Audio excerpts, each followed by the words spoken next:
اعوذ باللہ من الشیطان الرجیم بسم اللہ الرحمن الرحیم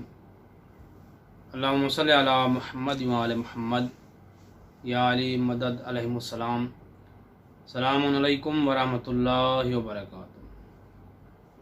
سامعین محترم، آج کا ہمارا موضوع عزیز و اقارب کے ساتھ نیکی کرنے کا ثواب۔ اپنے رشتہ داروں کے ساتھ، اپنے عزیز اور اقارب کے ساتھ اچھا سلوک کرنا، نیکی کرنے کا ثواب کتنا ہے، اور ان کے ساتھ برائی کرنے کا عذاب کتنا ہے۔ سامعین محترم، حضرت امیر المومنین امام المتقین حضرت علی ابن ابی طالب فرماتے ہیں، اللہم صلی علی محمد وعلی محمد، کہ جب عزیز و اقارب ایک دوسرے کے ساتھ برائی کرتے ہیں، دو بندے یا پوری فیملی یا پورا کنبہ، خاندان، پوری قوم، پورا قبیلہ آپس میں ایک دوسرے کے ساتھ اچھا سلوک نہیں کرتے، برا سلوک کرتے ہیں اور برائی کرتے ہیں ایک دوسرے کے ساتھ، یا کہتے ہیں کہ برا سلوک کرتے ہیں، تو فرماتے ہیں ان دونوں کا مال ضائع ہو جاتا ہے اور بدبخت بادشاہ ان کے اوپر مسلط کر دیا جاتا ہے۔ حضرت امام محمد باقر علیہ السلام فرماتے ہیں، اللہم صلی علی محمد وعلی محمد، فرماتے ہیں تین باتیں ایسی ہیں اگر انسان ان تین باتوں کا مرتکب ہو جائے تو مرنے سے پہلے ان کا عذاب اسے بھگتنا پڑتا ہے۔ یعنی امام محمد باقر علیہ السلام فرماتے ہیں،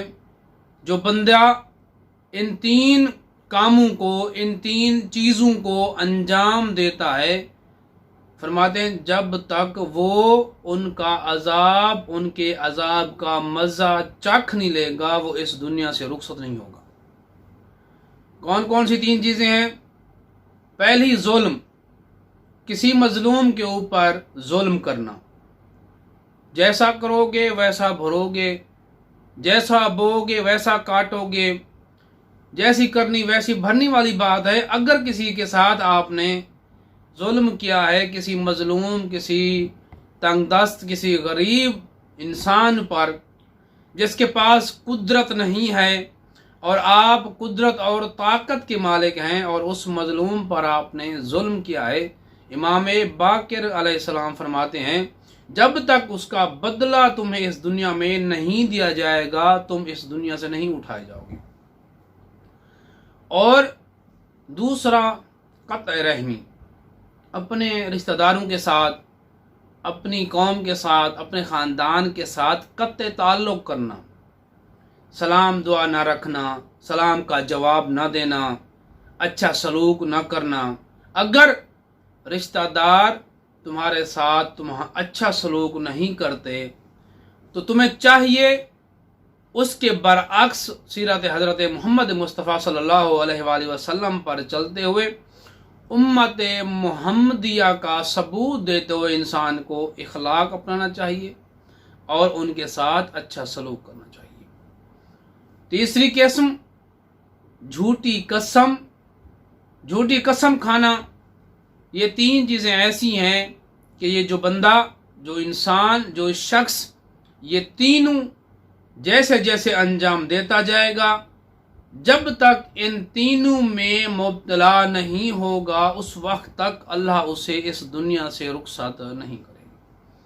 اور سامعین محترم، اکثر ایسا ہوتا ہے کہ بد کردار کے مالک لوگ جتنے بھی ہوتے ہیں اچھا کردار نہیں رکھتے۔ وہ انسان جو بد کردار ہوتے ہیں اور اولاد میں صلہ رحمی کی وجہ سے ان کے اولاد میں اضافہ ہوتا ہے، یعنی ایک تو وہ بد کردار ہوتے ہیں لیکن وہ صلہ رحمی بھی کرتے ہیں۔ اب کہتے ہیں کہ صلہ رحمی کرنا اولاد میں اضافے کا باعث ہے، مگر جھوٹ بولنا، جھوٹی قسم اٹھانا اور قطع رحمی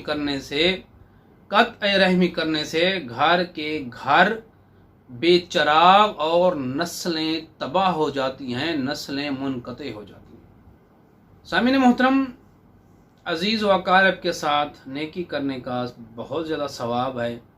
اور احادیث و روایات میں بھی بہت زیادہ تاکید وارد ہوئی ہے، کیونکہ رسول خدا صلی اللہ علیہ وآلہ وسلم کو اللہ سبحانہ و تعالی نے خلق عظیم کا مالک بنایا۔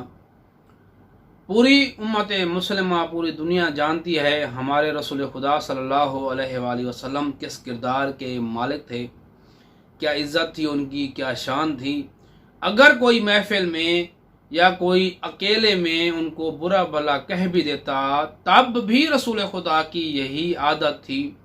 یہی روٹین تھی، ان کا اخلاق تھا، ان کے گھر تک چلے جاتے اور جا کے اس کی اصلاح فرماتے۔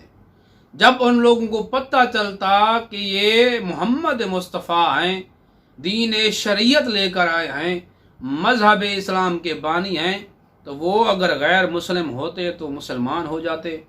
اور اگر مسلمان ہوتے اور ان کو پتہ نہ ہوتا تو وہ معافی مانگتے اور سچی توبہ کرتے۔ سامعین محترم، اپنے رشتہ داروں کے ساتھ اچھا سلوک کرنے سے انسان کی عمر میں اضافہ ہوتا ہے، انسان کے مال اور رزق میں اضافہ ہوتا ہے، اور سب سے بڑی بات یہ ہے کہ انسان کی اولاد میں اضافہ ہوتا ہے۔ کتاب تہذیب آل محمد صفحہ نمبر 242 پر یہ حدیث موجود ہے۔ دعا ہے اللہ آل محمد کے صدقے ہمیں اپنے رشتہ داروں کے ساتھ نیکی کرنے کی توفیق عطا فرمائے، اپنے رشتہ داروں کے ساتھ نیک سلوک کرنے کی توفیق عطا فرمائے، ہمارے اور ہمارے والدین کے صغیرہ کبیرہ گناہ معاف فرمائے، ہمیں صحیح معنوں میں دین کے ساتھ مخلص ہونے کی توفیق عطا فرمائے